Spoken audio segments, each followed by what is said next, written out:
This is TikTok with AWR, Transformation in Christ Talk. Usapang buhay na binago at patuloy na binabago. Ating mapapanood at mapapakinggan sa ang dako man ng mundo. Hindi man madaling magbago, pero marami nang nagbago dahil kay Kristo. Naging posible sa iba, hindi rin imposible sa iyo. My story could be your story. This is Jazel Diaz. And this is Rocky Lokban. Tara, samahan niyo kami every Tuesday 8 p.m. Dito lang sa AWR 89.1 FM. Hello mga ka-TikTok! Welcome to Transformation in Christ Talk with AWR. Kayo po ay nakikinig at nanonood sa programang Usapang Pagbabago kay Kristo. Sa loob ng isang oras ay makasama niyo po kami. Ako po ang inyong kakwentuhan, DJ Jazz. At ako naman po ang inyong DJ na si DJ Rock. At excited na nga po kami na muli na naman tayong makakarinig ng pagbabagong buhay ng ating guest na makakasama ngayong gabi, DJ Jazz. Medyo parang bigatin nata yung ating guest ngayong gabi, DJ Jazz. Kaya dapat abangan, Kaya Pero po. bago yan, binabati po muna natin ang lahat na nakikinig sa ating radio station ngayon na 89.1 FM. Ganon din sa nanonood sa ating Facebook page and YouTube channel na Adventist World Radio Manila. Kung kayo po ay hindi pa nakaka-subscribe, follow and like. Paki-subscribe, follow and like na po. At kung meron po kayong kwentong pagbabago rin naman na gusto niyo po i-share sa amin at sa ating mga taga-subaybay, or meron kayong mga comments, or pabate, or tanong, kayo po ay tumawag or mag-text sa 0918-9447-891. Again, 0918-9447-891. Amen. At muli, minabati po namin ng aming mga masusugid na tagapakinig sa ating pong 89.1 FM, ang ating pong mga team bahay. Of course, si nanay, si tatay, si ate, si kuya, no? At ang si Manong Chuper na nagdadrive sa mga oras ito, DJ Jazz. Ayan, Yes. magandang gabi sa inyo, Manong. Na wag po kayong lilipat ng estasyon na inyo pong pinapakinggan dahil talagang very exciting ang ating guest na makakasama ngayong gabi. And of course, for sure, makaka-relate na naman ng bawat isa, DJ Jazz, sa ating mapagkukwentuhan ngayong gabi. Totoo yan. And binabati ko rin, DJ Rock, yung mga, actually, meron mga nakikinig na mga nasa tindahan Yes. nila or nasa kanilang mga businesses, hello sa inyo dyan. And by the way, meron po kami pinamimigay na libro or aklat. Ayan, kung gusto niyo po makakuha ng copies na ito, ang title po ay Lagpas Pa sa Kaya ng Imahinasyon, 10 Commandments Twice Remove, Pag-asa para sa mga panahong maligalig, and Explore, isang gabay sa pag-aaral ng Biblia. Kung kayo po ay nagnanais na makakuha ng mga aklat na yan, kayo po ay tumawag or mag-text sa ating numero na 0918-9447-891. Again, 0918-9447-891. Ayan ako, DJ Jazz. Nakailang episode na nga tayo ngayong gabi? Grabe, nasa 28. Grabe, Wow. episode na tayo. Of course, we are already in our 28th episode at ang ating pong pag-uusapan ngayong gabi ay may pinamagatang ang tunay na direktor ng aking buhay. Aba, bakit kaya direktor ng aking buhay, DJ Jazz? Wow. Tingin ko yung guest natin ngayon ay isang director din, Malalaman natin niya. Kaya wag na wag kayong lilipat ng estasyon na inyo pong pinapakinggan. So, wag natin patagalin, DJ Jazz. Ipakilala na natin ang ating makakasamang guest ngayong true. gabi. Ang guest po natin ngayong gabi ay walang iba kundi si Dan Dalida. Ayan. Hello po, Sir Dan, Kuya Dan. Direct Dan. kahit namin sa'yo. kahit ano. Ayan, pakilala ka po. Oh, okay. Magpapakilala ako. Kailan pa ba? Para makilala ka ng ating mga listeners. Ako si Dan and basically I'm a filmmaker. Yeah, I do films, Christian films basically. Yun talaga yung gusto kong mangyari. Pero I don't know, for some reason medyo naiba ng landas. Pero ngayon I'm going back dun sa... Pero nung before po, ano po yung mga usual na ginagawa nyo? Before we do documentaries, may feature films din. Back in film school. Kahit hindi pa sikat noon yung mga online videos and all. Ginagawa niyo na yun noon pa. Actually, that was more than a decade ago. Nung nag-start. Diba?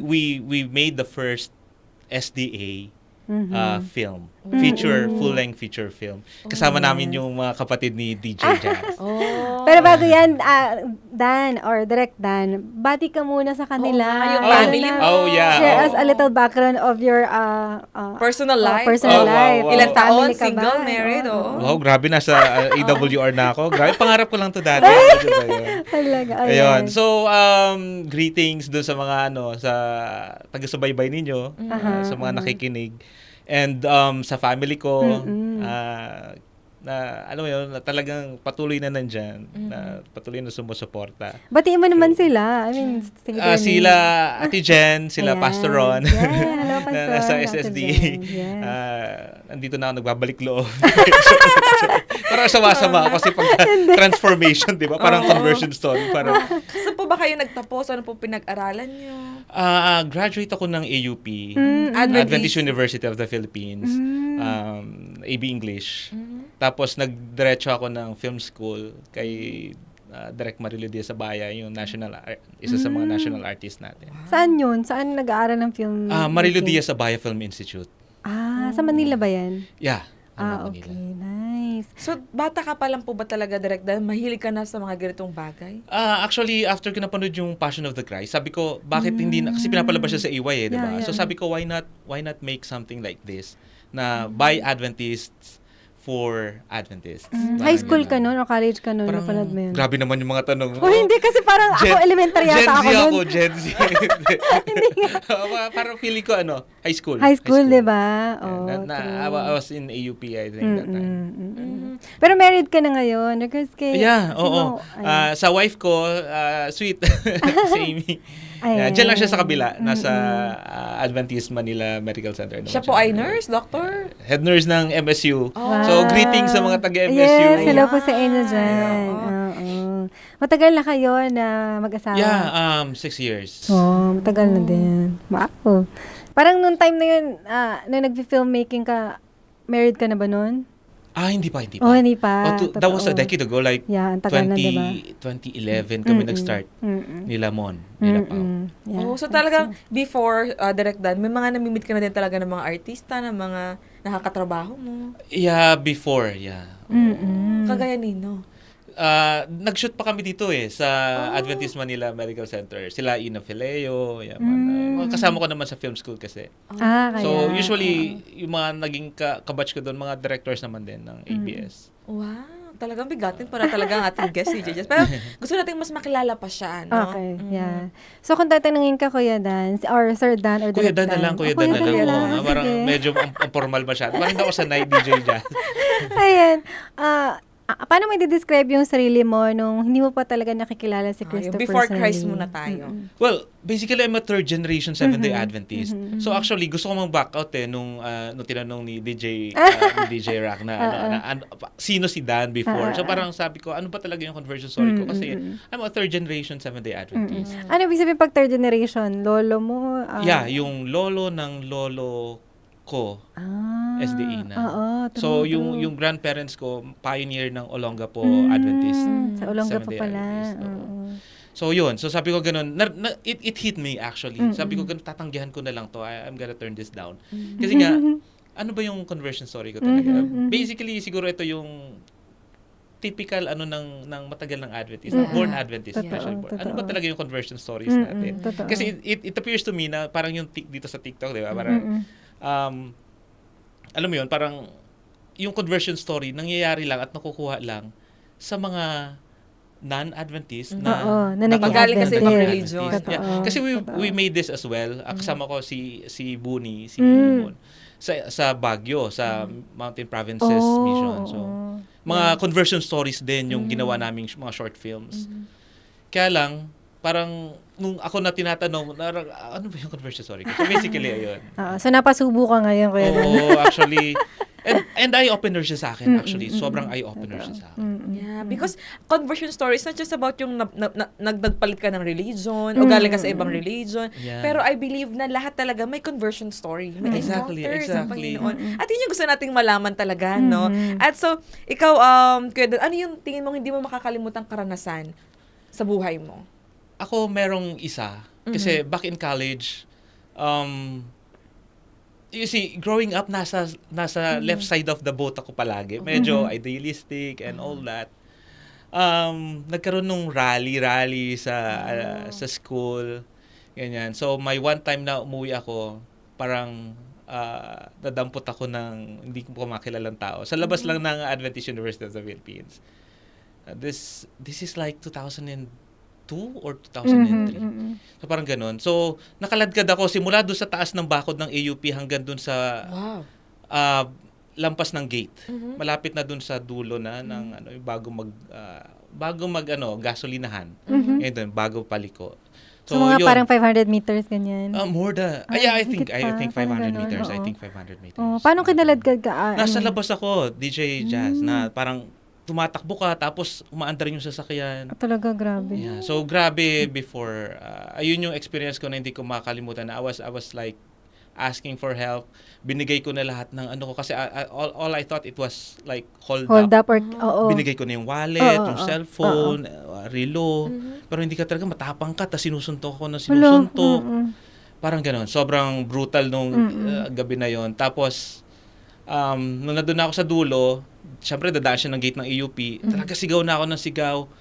And paglampas ng gate ng AUP, ng Adventist University of the Philippines, medyo nawalan na ako ng hope. I was becoming desperate sa buhay ko. So parang all I can is think of is like I'll just give this all to God. Bahala na po kayo, Panginoon. Hindi na ako pumapalag, ganyan. Hanggang sa medyo nag-slow down siya, tapos pinutukan ako ng baril. Tapos binitawan na ako. Tumama po ba sa inyo yung...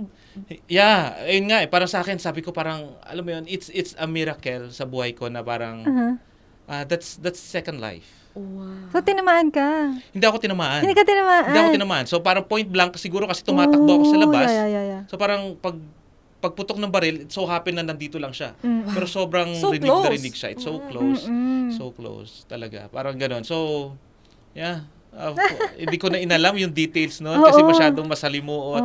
Pero ayun yung time na yung school, rough yung situation sa school. So I was sent home, naka home study ako before. Pag gano'n naman talaga, DJ Jazz, hindi mo talaga makakalimutan yun sa totoo buhay naman. mo, no? Yeah. Napakalaking trauma nung kumbaga, di ba? Yeah, actually takot ako sa pag may nakikita kong honor type jeep. Nagpapalpitate ako. Tapos pagka may malaking kamay ng mama na may relo na gold, nasa LRT kunwari, nakikita ko, lumalayo ako. Even until now po, may gano'n ka pa rin. I thank God wala naman na. Pero yung mga, before. Traumatic kasi siya. It's really traumatic. It's really traumatic. At talaga sabi nga niya, second life niya na yun. Kasi parang, pag ganun, parang pwede ka nang mamatay during that time no? Yeah. Yung, alam mo yun, parang wala ka nang lakas lumaban, tapos pinutokan ka pa ng baril. Parang nung last na ating guest nung last time, sa kanya talaga, tumagos talaga sa kanya. Really? Pero buhay pa rin siya. Pero buhay siya. Walang, parang muscle lang He yung was mga conscious tinamaan. kahit nandun na siya sa hospital. Pero tumagos talaga, may peklat siya. So, Siguro yun talaga yung miracle. grabe na talagang, alam mo yun, grabe yung intervention ng Panginoon sa life niyo po, no? Sir Praise Dan. God, praise God. Pag talagang may purpose yung buhay mo at may papagawa pa ang Panginoon sa'yo. Exactly. Wish ko lang. Oo nga, diba? Oo. Kaya kahit na sinasabi na ni Sir Dan na third generation na siya, ano nga ba talaga yung conversion story ko? Pero yung palang, simula pa lang yun, makaka-TikTok ka, parang talagang, alam mo nun, ang dami ng spices nung ating napag-uusapan ngayon, no? Ikaw, ano masasabi mo doon, DJ Jazz, na kanyang na-share? Well, totoo yan. I think marami pang i-share sa atin si Direk Dan later or si Kuya Dan later, no? So, bago yan, tayo muna ay makinig ng ating awitin na To Rescue a Sinner Like Me. Wow. Okay.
Savior alone on the cross. I know without Him that my life would be lost if He had not been willing to suffer the cost to rescue a sinner like me. To rescue a sinner like me, Lord. To rescue a sinner like me. He abandoned His throne and His kingdom above to rescue a sinner like me.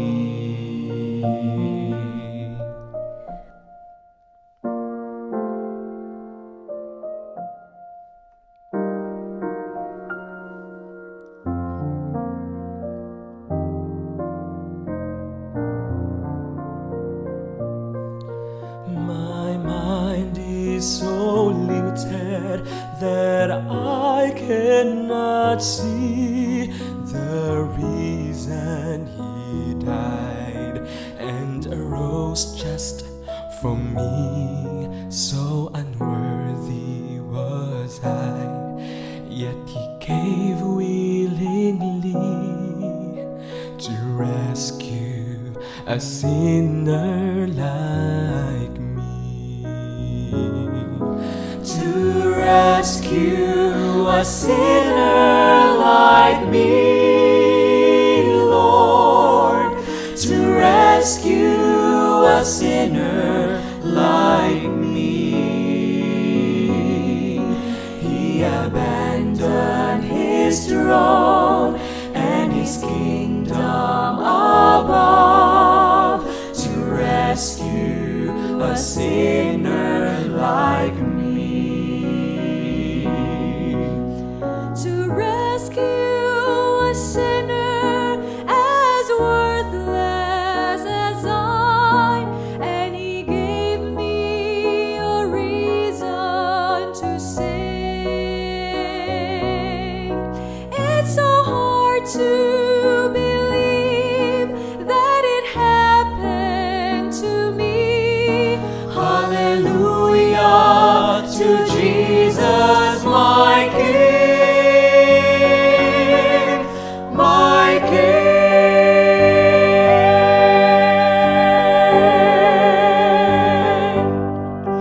To rescue a sinner like me, Lord. To rescue a sinner like me. He abandoned His throne and His kingdom above to rescue a sinner like me. He abandoned His throne and His kingdom above to rescue a sinner like me.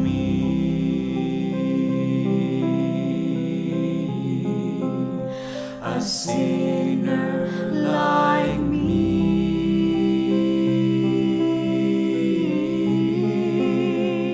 A sinner like me.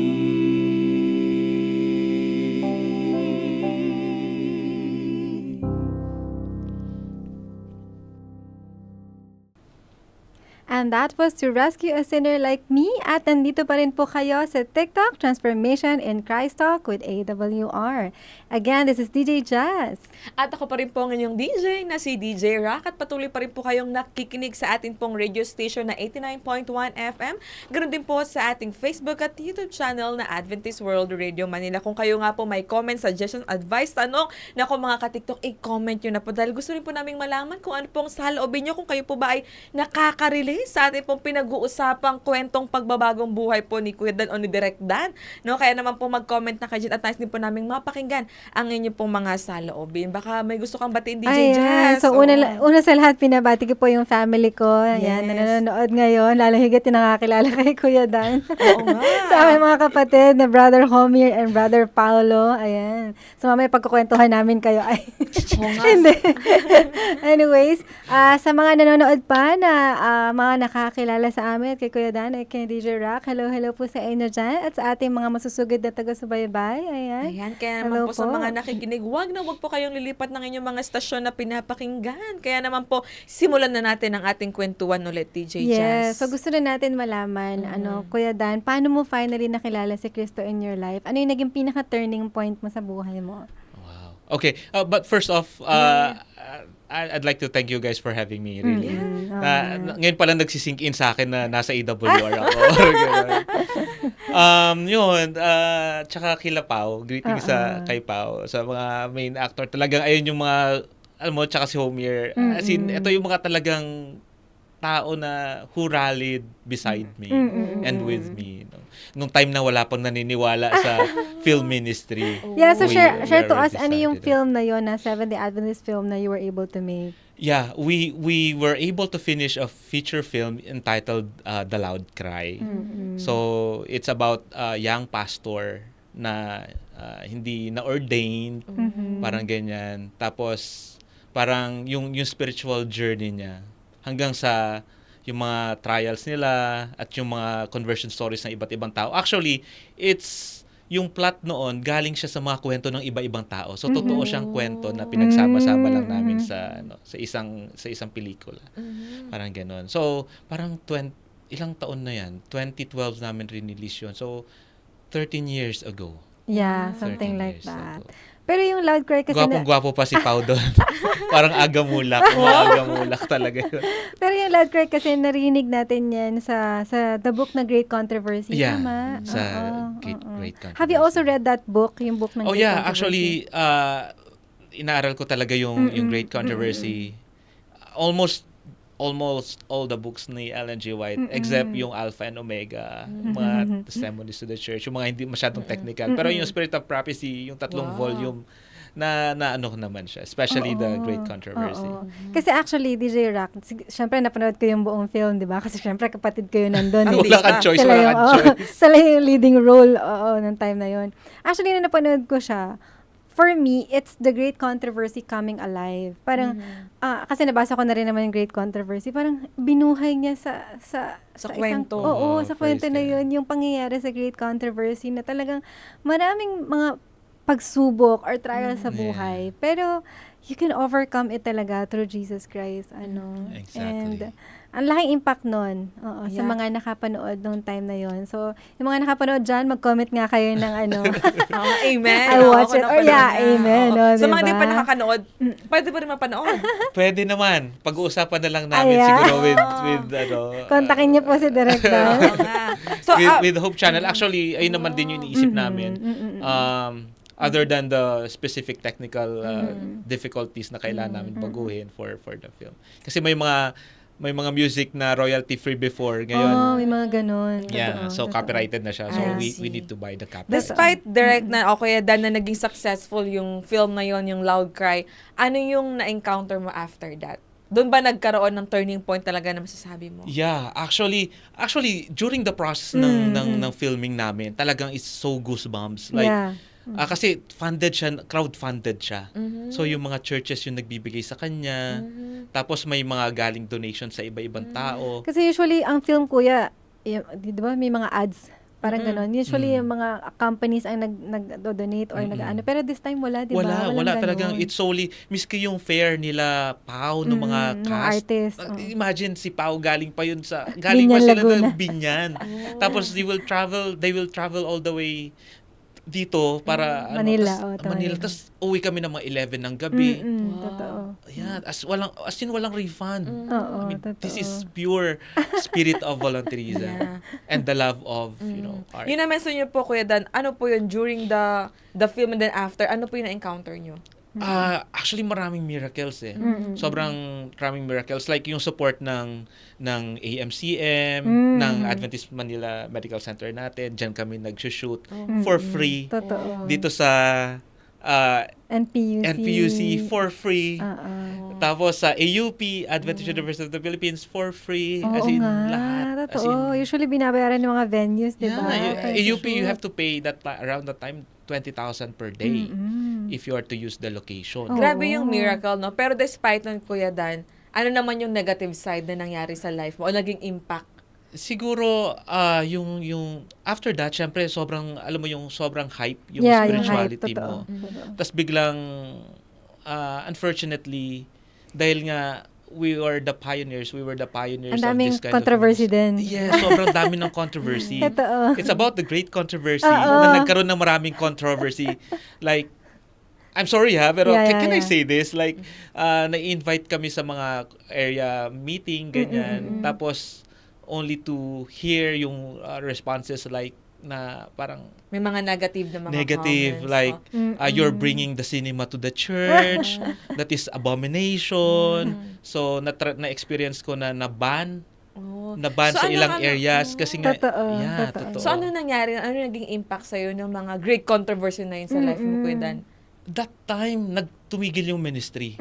So, dahil kailangan namin mag-survive, nag-start kami ng corporate na. So, that's the time I started brand storytelling.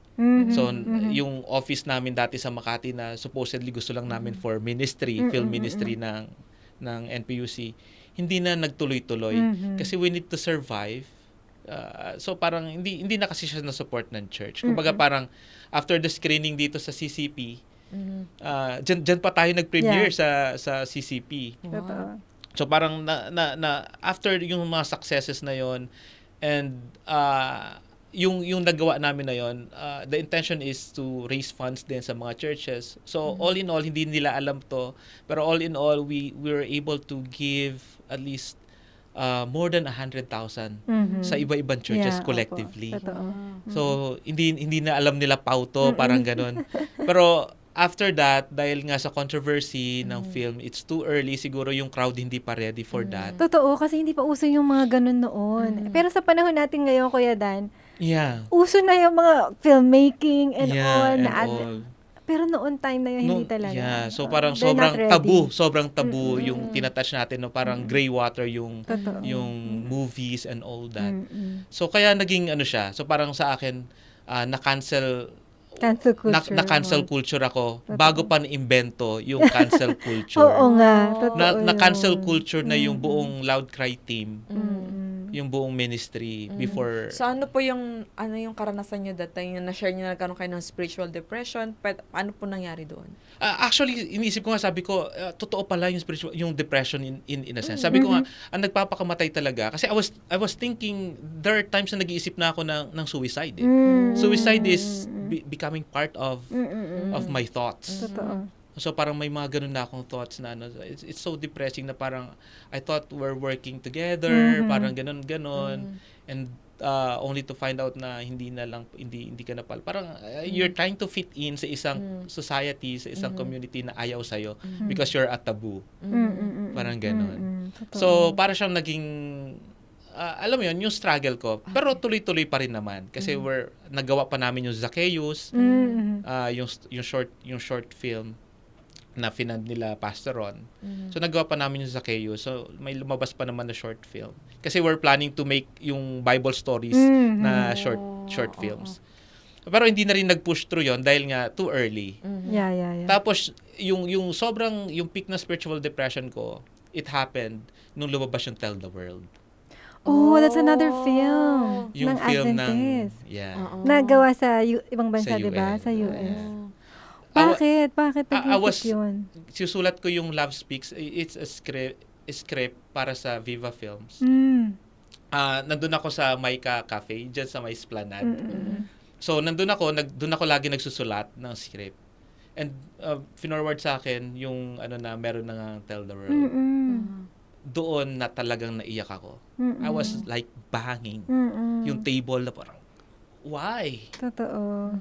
We could have been the first. We could have spearheaded this kind of ministry. True. Kasi nauna tayo ng 3 years eh. Mhm. We premiered 2012, Mm-mm. 2015 lumabas yung Tell the World. So, anong nangyari po noon that time? Paano ka nakikipag-battle Mas lalo ngayon? na ako nag-sync. Uh-huh, Lalo uh-huh, na ako nag-sync. uh-huh, Like, uh-huh. I don't want to, ayoko na magpakita sa Adventist community, dito sa NPUC, sila Pao, ayoko na silang makita, sila Yung mga Humir, tao naka-work yung mga mo tao before. nakasama ko before, Totoo. I started avoiding them. Mhm. So, may mga cases na pagsusunduin ko yung wife ko dito sa AMCM kasi nandiyan siya nag-work. May one time na nandun si Tita Cindy, isa din sa Yeah, yeah. sa cast, supporter din namin dyan sa Pasay Adventist Church, English. Talagang nagtago talaga ako. Talagang ginanon ko yung visor ng sasakyan para hindi niya ako makita. So, that's how depressing it is. Gaano katagal yung ganong sitwasyon niyo po kayo, Dan? Sa akin, up to now, bumabalik siya. Oh. Every now and then, pag nararamdaman ko yon na parang, nandito pa ba yung purpose ko? Kaya nga, nung tinanong sa akin ano yung conversion story ko, ano ba talaga yung conversion story ko? Am I really converted for the Lord? Or I'm just trying to fit in yung faith na binigay sa akin ng parents ko? Kasi born Adventist tayo, di ba? So parang, this is an eye-opener sa akin nung message nyo ako na to share the conversion story. Pero to be honest, pag napanood kasi yung Loud Cry, napaka-imposible na hindi converted yung taong gumawa ng script na to. Oh, praise God. Kasi praise talaga, God. ang laking impact sa mga nakapanood or sa mga makakapanood nito. Kasi really, it's a great controversy come alive. And makikita Wow, talaga yeah. natin yung kapangyarihan ng Diyos in Yeah. overcoming all Despite, trials. Kuya So, Dan, nung nangyari ng mga spiritual depression mo, ng mga down moments mo, ano yung tingin mong ginawa ng Panginoon sa buhay? Sa akin siguro he reminded me of the past. Mhm. 'Di ba sabi nga nila na kapag ka medyo nag-waver ka na dun sa ano mo, look back how God has been gracious Amen. Totoo. to you. Totoo. Look back how God has been so faithful to you in the past. Mm-mm. So parang 'yon, naalala ko yung hindi na kami nagsushoot kasi nga wala nang pera. Mhm. And imagine, ang isang weekend namin is 25,000. Transpo, pagkain, props. Wala pa dun yung talent fee. Totoo. So yung nagastos namin all in all, including kung kasama yung talent, it's a 2.1 million ministry. Mm-mm. Yung film na yon. Walang bayad yung mga if you are to pay the talents, mas mahal pa. And yet God allowed us to survive that kind of challenge na 25,000. So parang nandun na kami DJ Jazz sa last part ng filming. Wala na kaming pera. Mm-mm. Totoo. So parang umiiyak na ako ng parang bata. Nasa CR ako. I was with non-SDA friends, living with non-SDA friends just sa Lasal. Dito sa may Vito Cruz. Sa CR talagang umiyak ako, DJ Rack. Talagang, Lord, parang bata. Ganon. We need this. Parang ito, wala na kaming pera. Tapos natulog ako na maaga for some reason, for reasons I don't understand. Natulog ako na maaga. Tapos I was waking up by phone call. Isa sa mga all-time best friend ko nung college. Noy, sabi niya ganun. Galing Canada yung call. Sabi niya, I heard you're making a film. Oh yeah, paano ako makatulong? Wow. Sabi ko, actually, pwede mo akong tulungan kahit isang weekend lang. What do you mean? Kahit i-finance mo yung isang weekend. So, how much is that? 25,000. Sabi ko ganun. Sabi niya, ilang araw pa ba kailangan mo? I said, at least 4. Wow. 4 weekends. 4 weekends. Totoo. So, sabi niya, sige, ihulog ko ngayon yung pera, withdrawin mo yung 50,000, ihuhulog ka the following day yung 50,000. Wow. Yeah. Yung best friend ko, si Moises Castro. So, nasa Canada yan sila Ete. Hi to you guys. Iba talaga si Lord gumawa, Yeah. So, totoo. parang umiiyak ka ng gabi, ginising ka ng Panginoon through a phone call, and right then and there, 100,000 tapos. Grabe. Oo, di ba? Alam mo yun, hindi mo alam kung saan kukunin, pero alam ni Lord kung saan kukunin. Yeah, kaya nga parang yung mga ganung klase ng yung mga ganung klase ng experiences na parang it's so random. Yeah. It's so random, pero actually nung nasa film school pa lang ako, sabi ko, Lord, bring me to film school, get me into a film school, and I will make you a film. So yun yung agreement namin ng Panginoon. So parang after ko ng film school, ginawa ko yan. Tapos sabi ko, wala akong pera, but you can give me the cheapest camera and you can give me at least 15 friends to do it with me. And then we started the audition. No, so I have the 15 friends na, 'di ba? So kami na, crew and artista. Nung nag-post kami ng audition, 3 days kami nag-audition, DJ Jazz. Oo nga. Sa Pasay, tama. Dito sa Pasay. 3 days. So that's more than almost 300 na nag-audition. Coming from Metro Manila and yung close cities. 300. You're only asking for 15 friends. Wow. Totoo yun. Kaya sabi ko, tas ang gagwapo pa. Hindi ka ba naghahanap ulit ng artista? Like, Oy, meron akong doon, direct Dan. Kasi actually, pinagpipray ko yung mga kapatid ko. Kasi yung mga kapatid ko, mga gwapo nga. Saka yung ate ko, maganda. Tsaka sa Viva talaga sila. Oo, actually, nagko-commercial sila, nag-add sila, saka sumasali sila ng mga extra-extra, ganyan. So sabi ko, Lord, ano bang pwedeng gawin ng mga kapatid ko para sa'yo? Kasi parang wala naman silang talent. Ang alam lang nila, commercial, magpa-cute. Wala, talent! Ang gagawin nila para sa inyo, Lord. Tapos nung nagpa-audition si Direk Dan, sabi ko, uy, punta naman kayo, attend kayo na audition. Pumunta sila, hindi ko alam na natuloy sila. Tapos binalitaan na lang ako na they were able to be part of it. Grabe. Yeah. Actually, I remember si DJ Jazz, sabi niya ganun, nung nandito sa nasa Pasay English Church sa taas nag-workshop, sabi niya sa akin, magkaka-work din tayo kaya magkikita ulit tayo. I don't know, that's and siguro ito na yon. wow. Siguro ito na yon. So, yeah. Grabe, no, nakita mo talaga yung working ng Panginoon sa life niya. Despite man ng mga great controversy na nangyari sa life mo, pero may nawala man, pero mas nakilala mo yung Panginoon for sure. Yeah, actually. Yeah. So, ano, Kuya Dan, yung naging commitment mo na sa Panginoon ngayon? Ngayon, actually, nag-van life ako. The commitment is 360 days. So, it's a whole year na magtuturo ako ng film and storytelling sa iba-ibang lugar. So, nakaka-160 days na ako. Amen.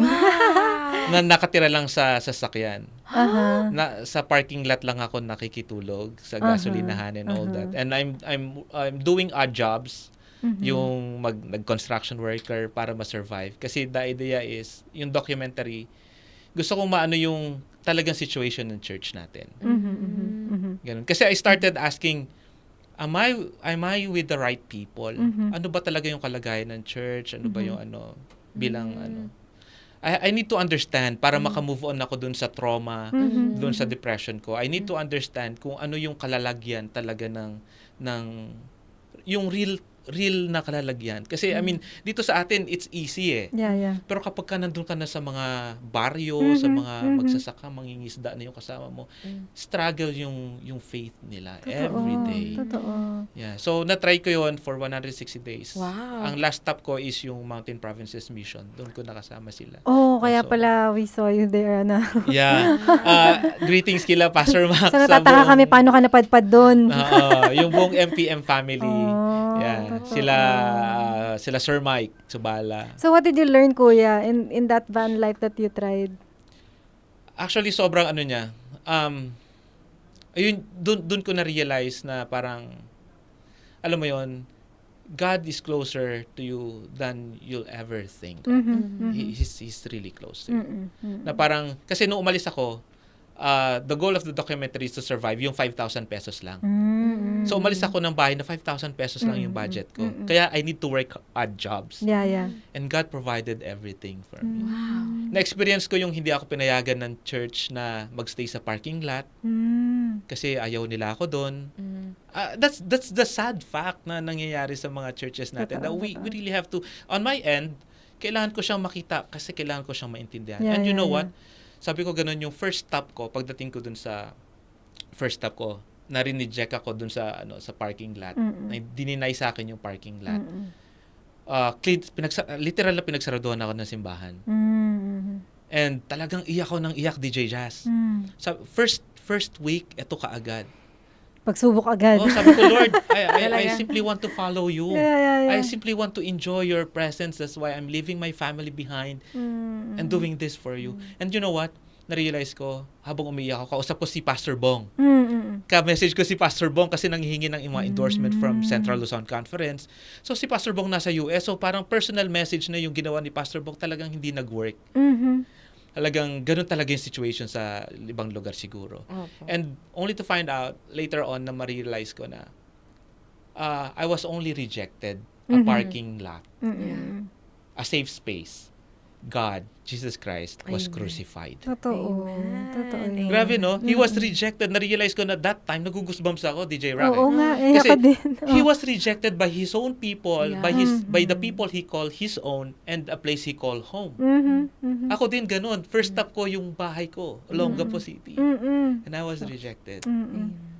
Pero parang alam mo yon, to me, it's a blessing. Yeah. Kasi parang, alam mo yon, parang... Naranasan mo yung experience ng Panginoon. Sabi ng Panginoon siguro, sabi ni Jesus Christ, oh, really, you really want to follow me? Mm, Yeah, mm, mm. exactly. Oh, this is just a bit Ay, of ano, and opo, you wanted to go totoo. home? Totoo. Parang ganun. Wow, grabe mga ka-TikTok, no? Habang nagkukwento si Kuya Dan, si Direk Dan talaga naman tumatayo ang aming mga balahibo, no? Talagang, sabi nga, if you want to follow me, no? Talagang mararanasan mo ang Panginoon. But of course, bago tayo magtapos mga ka-TikTok, ay pakinggan muna natin, puputulin lang natin ng panandalian, pakinggan natin ng ating napakagandang awitin na pinamagatang Sa Wakas by the Bereans.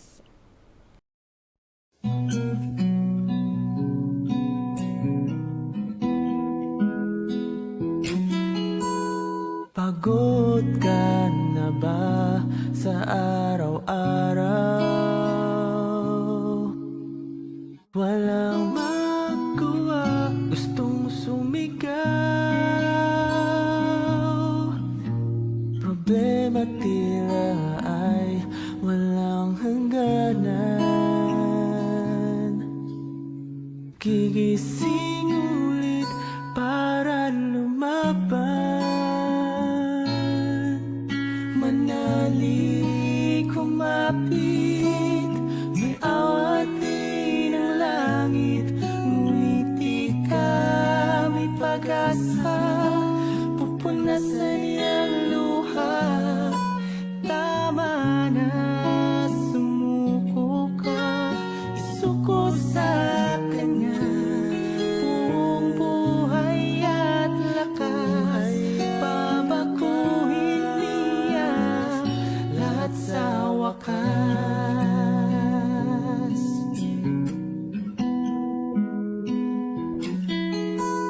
Hindi matimpla ang iyong damdamin. Gulo ang isip sa dapat gawin. Kaibigan ko, ang Diyos nangako. Siya'y kasama mo hanggang sa dulo.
And that was Sa Wakas by the Bereans. Andito pa rin po kayo at nakikinig sa TikTok with AWR.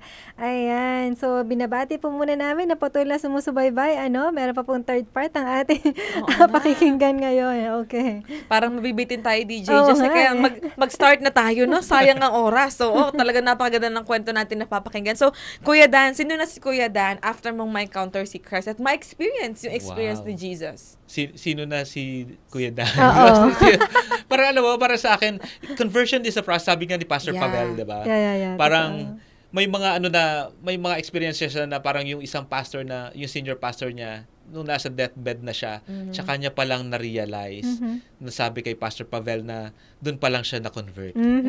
He's been a pastor for all his life. Yeah. And nung nasa deathbed na siya, doon pa lang siya nagkaroon ng conversion. So sa akin parang I'm still a spiritual nomad na talagang I'm still journeying and alam mo, I mean parang being saved by grace.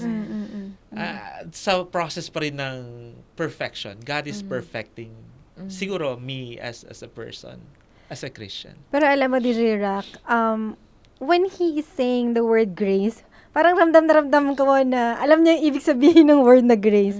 Alam mo yun, pag naranasan mo kasi talaga yung biyaya ng Diyos, alam mo what it means in its real sense, Oh, diba? yeah. Oh, Totoo. And for you to say na you're living by grace talaga every day as in sa Panginoon, alam mo na wala kang kayang ipangmalaki, ipangmayabang sa actually. Panginoon kasi talaga it's all Him. It's True. all Him True. talaga. Oo. Exactly. Sabi ko nga yung dun sa journey dun sa van life for 160 days, 'di ba? Wala kang Panginoon lang kausap mo. Nagkaroon talaga ako ng kalyo sa tuhod. Kasi yung mga maliliit na hinanakit mo, yung mga joys mo, linuluhod mo. Amen. Parang it's an entirely different experience. Na marirealize mo na the only way for you to survive is to be fully dependent sa Panginoon. Yung Totoo complete yun. dependence. As in, you don't plan anything. Kasi you will just mess things up. Amen. Nabanggit niya yung Let don't God plan do it. you don't plan anything. So what's your future plans? Ayaw na mag-plan. Oo nga. Don't plan anything, pero do you have a future plan? Napaka-ironic no? Oo Kasi nga. sasabi mo, Oo iba na yung nga sinasabi mo ulit. Yeah, actually, siguro talaga, nasa puso ko talaga yung, sabi nga ni Pastor Ray Lord na parang sa Olongapo na-meet ko siya, yung first week ng, siya yung nag-speaker sa Olongapo. Tamang-tama na doon sa journey ko. Sabi niya, may mga spiritual gifts tayo, may mga apostles sa Totoo. atin na parang, alam mo yun, parang iniisip na marami mali, kinokontra mo yung mentality ng iba, marakaramihan. But in the end, they will thank you. Parang, heaven is a surprise, parang ako na lang yung surprise. Nasa langit ka, parang gano'n. So parang yun lang. Kasi to be honest, Kuya Dan, it runs in your blood, the filmmaking thing. Parang, actually, yung storya niya ngayon, parang siya parang siya gumagawa ng storya. Yeah. The way he speaks and everything, even yung flow of thought talaga. So talagang mahirap kasing takbuhan yung plano ng Panginoon para sa'yo. True. If God is calling you to filmmaking and to do this for Him, parang pag lumalayo ka at tumatakbo ka palayo from there, hihilahin ka Yeah, pabalik. Kasi true. talagang ito yung calling mo, ito yung True. ministry mo talaga. Yeah. Actually, before I started the journey, lalabas yung documentary, The Fire Maker. Siguro mid-year ngayon, may lalabas naman namin. Na-realize ko na parang, alam mo yon, before we started this, gusto ko na bumalik sa industriya, sa labas na. So, I was offered a writing job, yung buong concept. So, mag-head write for a serye na gagawin sa Siargao. So, ang binibid namin, that's 25,000 per script per episode. So, parang sabi ko, okay na siya kasi kailangan ko financially kasi matagal din walang work dahil nga sa COVID and all that. Pero, parang kailangan mong mamili. Am I doing the documentary or the Siargao thing? Yeah. So totoo. parang, alam mo, nung sinabi mo kanina na na parang if God is really calling you to that to do that thing, to do that work, hindi mo matatakasan eh. Mm-mm. So, feeling ko ngayon ako si Jonah talaga. Na, para alam mo 'yon. Gusto ko naman talaga lumabas pero dinadala ka sa ano ng Totoo. Panginoon. Totoo. Yeah. So parang sabi ko sige, I'll do the documentary, walang sweldo and all that. Pinagpalit mo yung career na naman. Parang sige, maybe this time the crowd is ready. Unfortunately, That's true. marami ng filmmakers Yeah. na Totoo. parang ngayon na tatanggap na nila. So sa amin naman na talagang schooled kasi you totoo. paid so much para makuha yung filmmaker that title. Ngayon lahat na lang filmmaker. Na hindi ko naman sila dinidiscount pero yeah, kumbaga mas tighter na yung competition. So, Pero it's an honor for us, especially DJ Rock, hindi mo pa siya na-meet, ano. Pero for me, it's an honor for us wow, to praise meet God. the pioneer of the filmmaking sa Pilipinas na Adventist. Kasi Yeah. bihira talaga yung may passion to do it and to be able to come up to one. And then finally ngayon sa panahon natin, when we're ready, sana makita na ng marami ang The Loud Cry when finally ready. Yeah, actually I support this kind of lalo na yung ginagaga ninyo. I mean in story form. You know, kasi the Bible is 70% story. Yeah, totoo naman 20% yun. lyrical and Music. and poems. Lyrical and poems. Only 10% of the Bible is thoughtful thinking. So Totoo. Jesus Christ, yung ministry niya, lahat stories eh. Totoo. Kasi that's how we capture the hearts of the people. Exactly. So let's try ngayon na i-deliver yung good news Yeah. ng True Panginoon through stories. stories. Yeah, he knows how to capture the heart of the people talaga. Oh. Kaya Ang naman galing. Kuya Dan, no, ano yung gusto mong pabaon Yes. sa ating mga Pabaon, nakikinig? Siguro sa akin, you know, life is difficult. And following Christ is not easy. If that's what many thinks, di ba? Pero siguro, you just have to learn to survive that. You just have to learn how to surrender yourself to God and to resurrender what you have surrendered and to resurrender what you have resurrendered. Amen. Nakukuha ninyo? Gets. The Totoo, redundancy totoo. of it na, Yeah. I mean, ngayon parang wala na akong plan. Although may plan na to come up with parang chosen. Pero this will be musical. So abangan ng mga mga nakikinig sa atin. One of these days babalik tayo sa AWR na with this project na using just a cell phone. Kasi gusto ko ngayon ma-empower yung local churches na if the local churches can share Jesus Christ through meaningful storytelling and stories. And through, I mean, AWR, sana magkaroon na rin tayo ng drama. And Meron dito tuwing 3 p.m. kay DJ Cal. Natutuwa nga yung mga anak ko nakikinig sila. Pero diba? mas mahaba yung tugtog, yung music background, bago yung story. Parang nabibitin din yung mga anak ko kasi nabibitin ang ikli din. ng story. Yeah. Pero nakakatuwa. We're starting it. We're doing it. That's Oo. nice. That's nice. Praise God. Amen. Praise God. Ayan. Thank you sa pabaon mo, Direct, no? Ikaw, DJ Jazz, ano yung naging baon mo sa kwento Ayan, niya? para sa akin, DJ Rock, ang naging baon ko, kasi yung title natin, ang totoong director, o tunay na director ng buhay natin, is si God talaga. Yeah, si God. And yun din yung nakikita ko sa buhay ni Direct Dan, na maraming ups and downs, pero ang patuloy na nagli-lead sa buhay ni ni Direct Dan is talagang ang Panginoon pa rin. Amen. And ganun din yun sa buhay natin, DJ Rock, na patuloy na nagli-lead ng buhay natin. Maraming maraming mga kaharapin, maraming pagsubok, Yeah. maraming challenges, pero God is leading us. Amen. Ikaw, DJ Rock, anong Ako, baon mo? I know the feelings of being rejected. Mhm. No, hindi yung mga trauma sa life mo, hindi madaling ma-overcome, especially kapag sobrang traumatic ng mga experiences. Pero one thing na nakita, tinuro sa akin ng Panginoon is that, kung hindi ko naranasan yung mga rejections, yung mga painful experiences, yung mga brokenness, maybe I will not be here now. Totoo. So, katulad kay Direct na, siguro kung di nangyari yung mga rejections, yung mga painful experiences na yun, for sure, hindi natin siya kasama ngayon Oh, to yeah, testify yeah. of God's goodness And and grace grace in His talaga. life. Totoo. Kaya doon talaga, no, in every brokenness, in every journey, no matter how painful it is, no matter how rocky road it was, no, talagang babaunin mo yung journey with God, na doon ka natutong lumuhod, doon ka natutong umiyak sa Panginoon, doon ka natutong sumarender sa Panginoon. Actually, yung turning point ng buhay ko talaga is yung pain na nakuha sa akin ng Tell the World. Exactly. That time, namili ako DJ Jazz. Totoo. Am I going to embrace the people who rejected and canceled me? or am I going to just go away?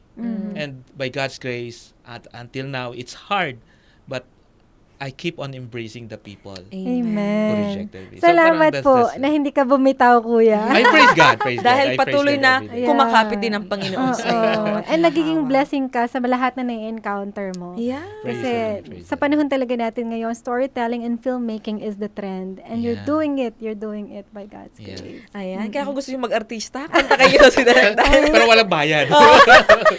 Gusto namin mag-artista Direk Dan. Trabaho lang, walang Oo sweldo. nga. Ayan. So muli mga ka-TikTok, maraming salamat po sa patuloy ninyong pagsubaybay sa amin every Tuesday 8 p.m. Dito lang po sa 89.1 FM. Ganoon din po sa aming Facebook at YouTube channel na Adventist World Radio Manila. Yes, so muli po, ito si DJ Jazz na nagsasabing, just have Jesus in your life and sure ang pagbabago. At ako naman po ang inyong DJ na si DJ Rock na nagpapaalalang Rocky Road man ang buhay, pero si Kristo ang nagbibigay ng tunay na kulay. Muli, this is TikTok, Transformation in Christ Talk.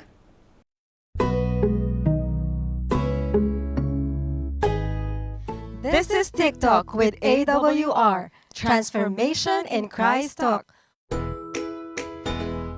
Usapang buhay na binago at patuloy na binabago.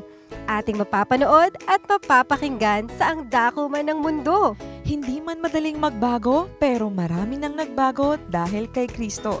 Naging posible sa iba, hindi rin imposible sa iyo. My story could be your story. This is Jazel Diaz. And this is Rocky Lokban. Tara, samahan niyo kami every Tuesday 8 p.m. dito lang sa AWR 89.1 FM.